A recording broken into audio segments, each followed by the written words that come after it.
This is a little 3-inch pot of basil that I'd recently got from Trader Joe's. They typically stock these, and they typically sell these for about $2.50 or so. So the question comes up, what can you do with this?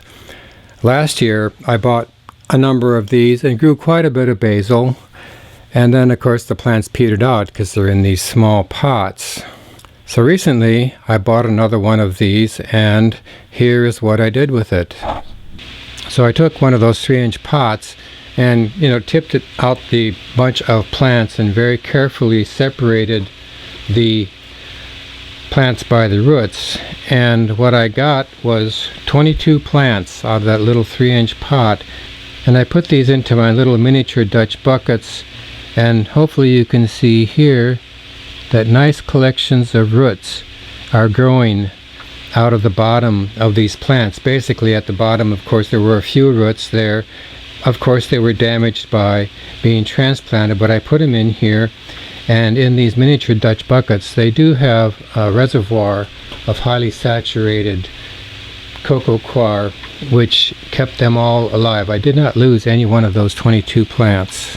So here's the answer to another thing you can do with the Trader Joe's basil plants. They come in this little 3-inch pot, and I had thought about dividing this clump into two, but in the end I basically just pulled it out of the pot, peeled away a lot of the the root mass or the potting soil that it came in, and jammed it into a 2-inch net pot. This has been 2 days now. You can see that the plant is still healthy. I didn't lose any of the clump actually, even though it was stressed a lot, and you can see here my somewhat sloppy job of having this clump sticking out of the net pot, but it's still working just fine in my shallow deep water system, and this will be moved outdoors one of these next days. Here's a follow-up on the basil planted in clumps. I'm not sure how many seeds were in there, but you see we have a number of nice plants coming out now. But at this point in time, a few weeks in, these things are becoming nicely root bound. It's not going to focus there, but anyway, yeah, there you go. You can see, and some of these pots are even more root bound than this. So what this means that it's now a good time for me to take them out of these little pots, put them in net pots, and put them in the deep water system. Here are some clumps of basil in my deep water system. This system is going to be cleaned out and have all the solution replaced over the next few days or weeks or something like this, but in the meantime these will do just fine. I want to mention that I am continuing to get fabulous reviews for my basil, and I think the main reason is that I am putting in micronutrients and trace minerals, and therefore getting a very superior flavor, and also you get keeping quality by properly nourishing your plants.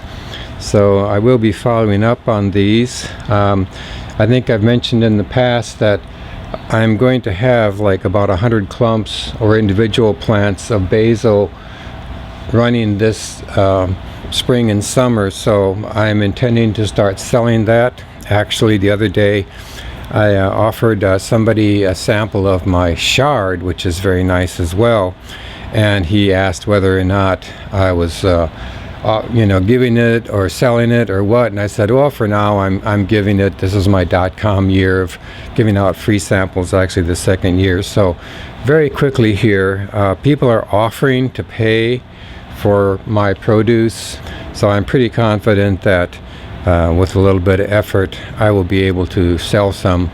Actually, I live in the Mission District in San Francisco, near San Francisco General, and there are a number of first-rate restaurants in my neighborhood. So, one of these next days I'm basically going to walk down to those restaurants with a little sample of my basil and see, and I'm pretty confident that people will like it. Frankly, I think that making addicts whenever I give out samples of my basil, because it is so much better than what they can get at the grocery store, and even better than, like Rainbow Foods is our organic store, and frankly, I've looked at their basil, and whatever their sources are, it's not as good as this because it's field grown.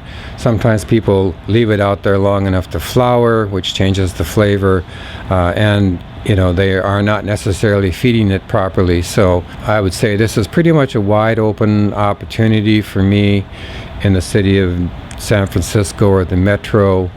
When you do the math, you come up to the conclusion that the Bay Area is consuming about 300,000 tons of fruits and vegetables per year. And of course, basil and a few things like that are not a lot of that, but there's a lot of produce being consumed in a metro area of 5 million people. So as long as I can find some more space to expand, I think I will be able to have a little side business here, which can grow into a much larger business if I can get the funding for it.